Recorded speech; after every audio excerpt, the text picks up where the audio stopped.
Good evening and welcome. I am Amarachi Ubani. Tonight, Boko Haram insurgents attack a convoy in Maiduguri, Borno State, killing one person and injuring several others. Emir of Kano, Mohammed Sanusi, blames the British colonial system of education in pre-independence Nigeria for the high level of illiteracy in the north. Former Senate President Ken Nnamani says Nigeria's major problem lies in the way its leaders are produced.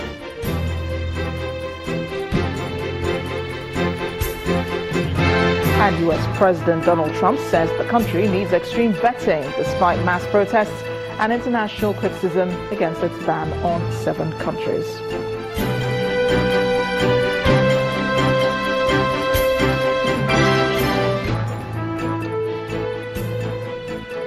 Reports say gunmen believed to be Boko Haram extremists attacked a convoy of motorists along the Maiduguri-Biu highway, which was recently secured by the military on Saturday. Although there are unconfirmed reports that 7 people were killed in the attack, the theatre commander of Operation Lafia Dole, the Major General Lucky Rabo, told Channels Television that only 1 person was killed while others were injured. He says the military did not suffer any casualty in the attack. The Maiduguri-Biu highway has been one of the most dangerous routes in the northeastern region in the last 3 years because of Boko Haram attacks. The incident comes 3 days after Boko Haram gunmen suffered heavy loss of members after a foiled attempt to attack a military base in Borno State. In that incident, a large number of insurgents stormed a military base in Kamaya but failed to dislodge the soldiers. Meanwhile, about 390 Air Force officers have been deployed to relieve their colleagues in the counter-terrorism war in Nigeria's northeast region. According to the theatre commander, the troop rotation commenced on Friday with a total of 390 Nigeria Air Force personnel involved in the northeast counter-terrorism operations. The personnel were extracted from units under the 5 tactical commands of the Nigerian Air Force. Been deployed here since May 2016. It was supposed to be a 6-month rotation, but we have to extend it for some second technical reasons. So far, they lived up to the dictates of the Air Force. None of them didn't have any casualty. And so far, they displayed the act that is expected of them in line with the instructions of the Chief of the Air Staff. A total of 390 personnel. It is surprising to note that I'm not sure you are surprised that we have this number attached to land forces. Most people are not aware.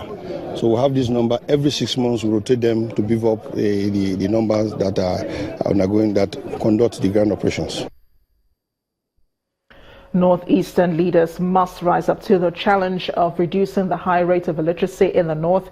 The Emir of Kano, Mohammed Sanusi, was speaking at an education conference in Kaduna, blaming the British colonial education policy in pre-independence Nigeria of being mainly responsible for the education backwardness of the Northeast. Statistics from the United Nations International Children's Fund shows that 40% of Nigerian children aged 6 to 11 do not attend primary school, with the northern region recording the lowest school attendance rate in the country, particularly for girls.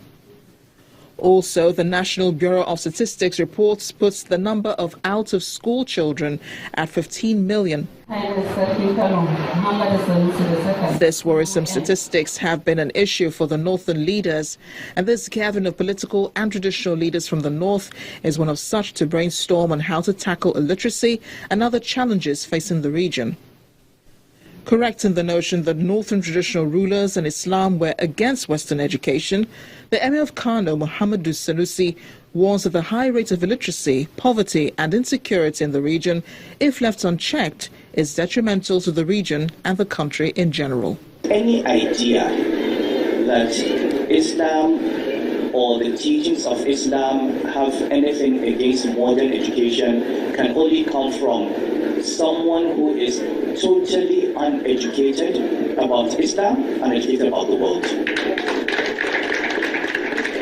In northwestern and northeastern Nigeria are considered the most education disadvantaged zones in the country and among the most education disadvantaged areas in the world. From the current statistics, up to 62% of university graduates in this country are presently unemployed, 62%. And if you imagine that every year there are at least 100,000 to 150,000 graduates or graduates coming out of our various university and tertiary institutions, then we are really building up towards a serious crisis. Other speakers believe it is time for leaders of the region to come together and address the challenges that may have put them behind other regions. There is no way that we can compete with other parts of the country, the north, that is, we can't compete with other parts of the countries if we don't stand up and get good education like we got. Blessed with large land mass and abundant mineral deposits, participants at this meeting agree that northern Nigeria has no reason to be poor. They think the way forward is to go back to the visions and dreams of the founding fathers in order to bring unity and development to the Northeast. Many eminent Nigerians have debated that Nigeria's major problem is leadership, and now a former Senate President, Ken Nnamani, is re-echoing the same narrative. His concern now is for Nigeria to take the opportunity of the pains and the fall in the price of oil to retrace its steps. In an exclusive interview with Channels Television, Senator Nnamani said the process of recruiting Nigerian leaders is faulty. He also spoke about why he left the PDP to join the ruling APC. When we talk about leadership, it's not only president that is a leader in Nigeria. The leadership at local government level, state level, governors, so many, isn't it? So you find the fact that the way we recruit, our recruitment is faulty. Because somebody who has not served him, I define and say that I see politics as service. Somebody who has not served himself or herself will tell us that he's coming to serve us. I'm worried. Oil, they say there's an oil cost. Nigerians are very ingenious people. We do very well. Anywhere in the world, you see Nigerians excelling. But at home, because of our reliance on the free money from oil, and now that that's depleted, I don't know if it will get back to the same level again, I don't know. Maybe it will help us now to look inwards and bring out our ingenuity. Why you had to abandon the PDP that you helped to build to join the ruling APC? Movement to APC is because not that APC itself is wonderfully organized. It's not. There's no perfection. But it is not yet hardened. It's not a hardened party yet. Hardened in the sense that it hasn't. How old is APC?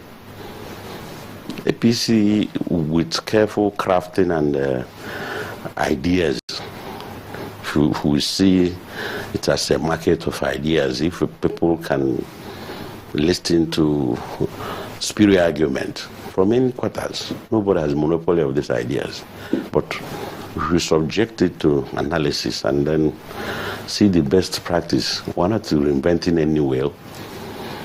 APC, I think, stands a chance of learning from the blunders of PDP.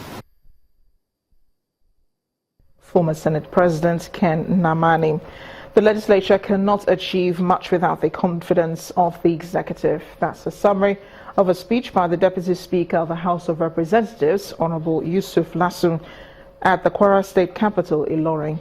Speaking on the topic, challenges of lawmaking and the delivery of dividend of democracy in Nigeria, the Deputy Speaker says that for any democratic setting to positively affect citizens, the executive arm must have a clear and well-defined set of programs for interpretation by the legislature. For any democratic setting to be able to change the structure of governance in a positive direction and be able to deliver the so-called dividend of democracy, I'm summarizing it now, there must be that executive arm that has clear sense of what they want to do. First, when you go for a political campaign, you go to the public with your manifesto. Immediately you win your election, your manifesto must be transformed into policies. Immediately the house is inaugurated, those policies must be turned into legislation.